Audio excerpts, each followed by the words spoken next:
Kita telah memasuki minggu yang pertama di bulan Januari tahun 2026.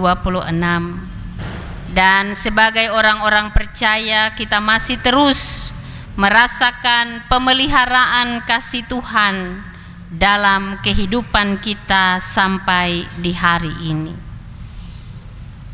Dan karena itu, dalam memasuki minggu pertama di bulan Januari ini, kita dipayungi dengan tema di sepanjang bulan ini, melangkah bersama Tuhan di tahun yang baru. Dan subtema kita di minggu ini, Tuhan telah menyatakan dirinya kepada dunia. Bapak, Ibu, saudara-saudara yang saya kasihi dalam Tuhan Yesus, bacaan dari pertama Yohanes pasal 4 ayat 7 sampai 14 akan mengajarkan kita sebagai anak-anak Tuhan tentang bagaimana menjalani kehidupan di tahun yang baru dengan terus memberlakukan kasih sebagai identitas dan ciri kita orang percaya. Rasul Yohanes berfokus dalam bagian firman ini tentang sifat kasih Allah yang tanpa syarat, yang diwujudkan melalui pengutusan anaknya Yesus Kristus untuk menyelamatkan manusia dan dunia. Bagian firman ini menegaskan bahwa kasih itu berasal dari Allah dan bahwa orang yang mengasihi adalah orang yang lahir dari Allah serta mengenal Allah. Karena itu inti dari berita firman ini, kita diminta untuk saling mengasihi karena Allah terlebih dahulu mengasihi kita. Dan kasih itu harus kita wujud nyatakan melalui tindakan nyata kepada sesama, sehingga kasih Allah dapat disempurnakan di dalam kita dan menjadi kesaksian bagi dunia. Yohanes menasihati kita dalam bagian firman ini untuk saling mengasihi, memperhatikan sesama kita dan berusaha memajukan kesejahteraan mereka. Latar belakang dari nasihat Yohanes yang diberikan ini karena umat pada saat itu ada dalam penganiayaan dan penderitaan, sehingga dia menginginkan bahwa walaupun umat ada dalam penderitaan dan penganiayaan, kasih di antara mereka tidak boleh pudar. Bahkan di dalam penderitaan itu mereka harus saling menopang, saling mengasihi satu dengan yang lain sebagai satu persekutuan saudara-saudara seiman untuk hidup dalam persekutuan dengan Allah. Rasul Yohanes mengajarkan itu bagi kita, mengawali perjalanan hidup kita di tahun yang baru, di minggu yang pertama di bulan ini. Supaya di perjalanan hidup kita, kita tetap mengasihi sebab Allah lebih dahulu mengasihi kita ketika Dia mengaruniakan anaknya Yesus Kristus.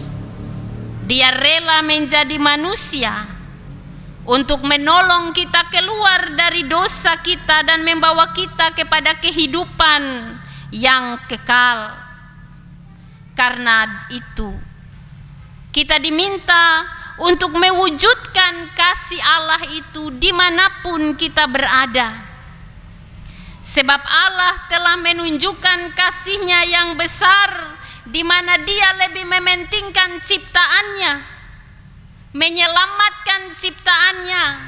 Dia merendahkan dirinya sebagai bukti kasih yang Dia lakukan, menderita mati bagi keselamatan kita. Karena itu dalam menjalani kehidupan yang masih Dia percayakan bagi kita saat ini, kita diminta untuk hidup di dalam kasih dan memberlakukan kasih itu dalam tindakan nyata dimanapun kita berada. Sebab jika kita tidak memberlakukan kasih, maka kita berada di luar Allah. Kita tidak tinggal di dalam Allah. Sebab firman Tuhan berkata, Allah adalah kasih Dan barang siapa tetap berada di dalam kasih, ia tetap berada di dalam Allah dan Allah di dalam dia. Itu berarti bahwa ketika kita berada di luar kasih, maka kita tidak ada di dalam Allah, tetapi kita berada di luar Allah. Dan akibatnya kita akan melakukan hal-hal yang bertentangan dengan kebenaran Allah itu sendiri. Bapak, Ibu, saudara-saudara jemaat yang saya kasihi dalam Tuhan Yesus, kalau bicara tentang kasih tidak asing lagi bagi kita, orang percaya.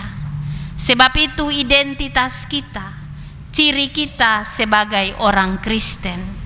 Maka dari bagian firman ini, kita diminta untuk dapat memahami bahwa tindakan kasih tidak terbatas tujuannya terhadap siapa kasih itu diberlakukan. Artinya bahwa kasih Allah itu ditujukan kepada semua manusia dan dunia dalam sebuah keselamatan yang Dia kerjakan melalui Yesus Kristus. Maka kasih kita juga harus tanpa batas dan tanpa syarat, tanpa memandang siapa, untuk kita melakukan kasih itu. Kasih itu bergantung pada keyakinan dan keteladanan yang didapat dari Allah. Bahwa sejauh mana kita menyadari bahwa kita lahir dan mengenal Allah, ingatlah bahwa semua orang percaya akan mampu mempraktekkan kasih jika orang tersebut memiliki hubungan yang erat dengan Allah dan kesadaran akan kasih Allah ada di dalam hidupnya. Pertanyaannya bagi kita semua, sudah sejauh mana kita betul-betul meyakini kasih Allah di dalam hidup kita?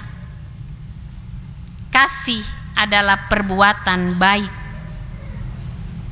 dan karena itu kasih harus kita lakukan dimanapun kita berada. Tetapi ingat bahwa tidak semua perbuatan yang dipandang baik itu adalah sesuai dengan kasih Allah.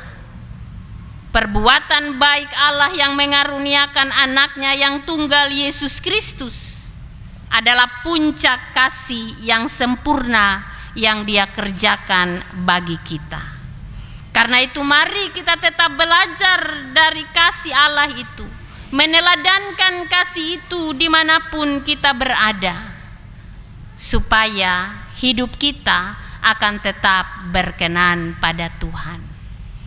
Kita bisa punya segala hal, tetapi jika kita tidak punya kasih, kita sia-sia. Firman Tuhan yang disampaikan oleh Paulus dalam kitab Korintus pasal 13 yang berbicara tentang kasih. Sekalipun kita berkata-kata dengan semua bahasa manusia, bahkan bahasa malaikat, tetapi jika kita tidak punya kasih, kita sama dengan gong yang berkumandang dan canang yang gemerincing. Sekalipun kita punya karunia untuk bernubuat dan mengetahui segala rahasia, bahkan pengetahuan,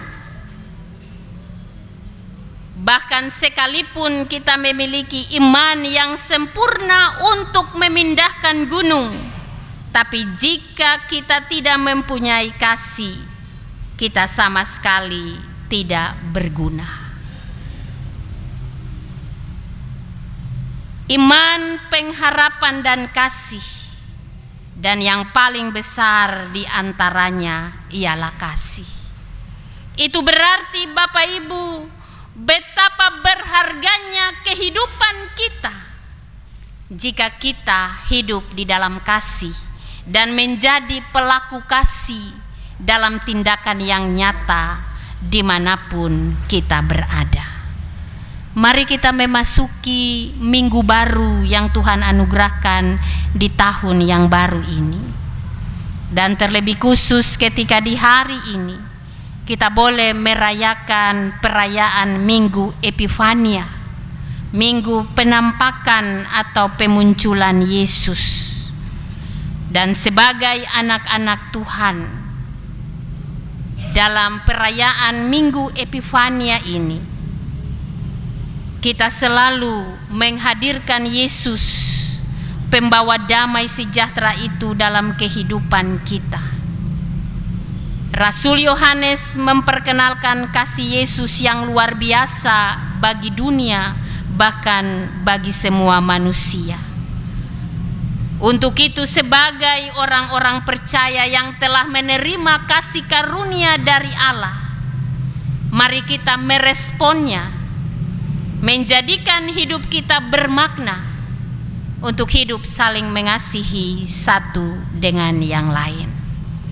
Kiranya firman Tuhan ini akan menuntun kita memasuki kehidupan yang Tuhan anugerahkan, dan Roh Kudus memampukan kita untuk dapat memberlakukan kasih sebagai bukti iman kita kepada Allah Bapa di dalam Yesus Kristus yang kita imani di dalam hidup ini. Tuhan memberkati kita dengan firman-Nya. Amin.